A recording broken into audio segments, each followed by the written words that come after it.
Hey everyone, Father Jared coming to you from my rather cleaned out office for my last daily reflection as parochial vicar of the Petersburg parishes. I thought about singing all of you the Phil Collins "You'll Be in My Heart," but I thought that might be a little too sappy, and not to mention my singing isn't all that great. But one thing that I have been thinking about, and just something that kind of a speech, because every once in a while I just come across, as a history buff, speeches. And there's this recording. It's only a partial recording, but they were able to fill in the gaps with writings and that. But of just one of the great speeches of history, and it was Lou Gehrig's speech on July 4th, 1939, his farewell speech at Yankee Stadium. As earlier that season, he had just discovered that his body had become racked by ALS, or what was known at the time as Lou Gehrig's disease, because he was the most famous person to get it, to where his body was just going to slowly shut down and his nerves and muscles couldn't communicate. It was rather tragic. A man who was one of the all-time greats in baseball, held the longest consecutive starts record in baseball that was broken later, 60 years later, many years later, by Cal Ripken Jr. And, at that speech, he just, he could have got up and said how difficult it was and how terrible his life was now that he can no longer play baseball and that no longer what he loved. But instead, what he just expressed was gratitude. And while I face nothing like ALS, thank God.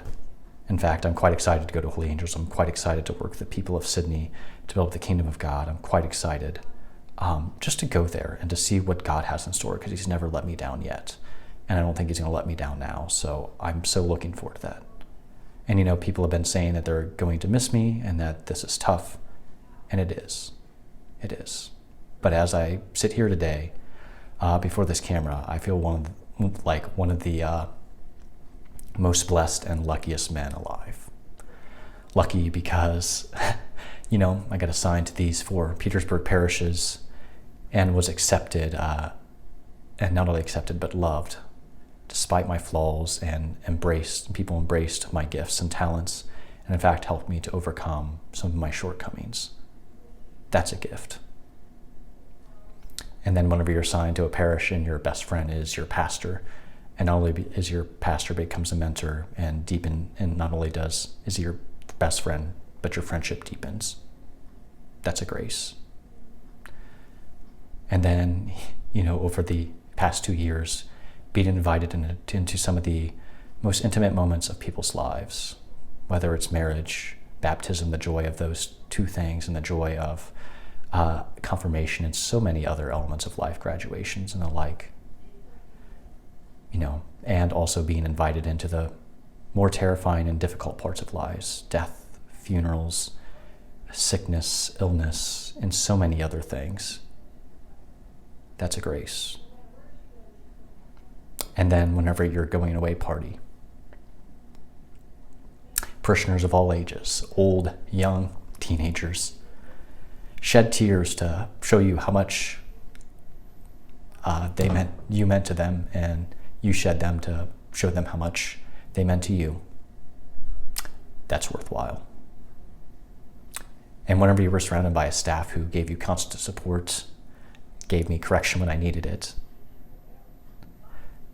that's a wonderful thing. And then whenever you get assigned to Holy Angels Sydney, a parish where I was pleased to spend a summer and follow up one of the most legendary and saintly pastors I know, that's a gift and a challenge. And then whenever you're going to that parish and the staff there gives you their full support and lets you know that they want to help you out in any way you can, that's a comfort. And as I hear from different people at Holy Angels about their excitement at having me, that's humbling. And as I sit here in this time of transition and look to the wonderful parents I was blessed with, and my sister and brother-in-law and their children, who've always been a support to me in time of transition, that's real strength. Because you see, I may have a few tears in my eyes right now, but I have so many things to smile about and so many things to look forward to.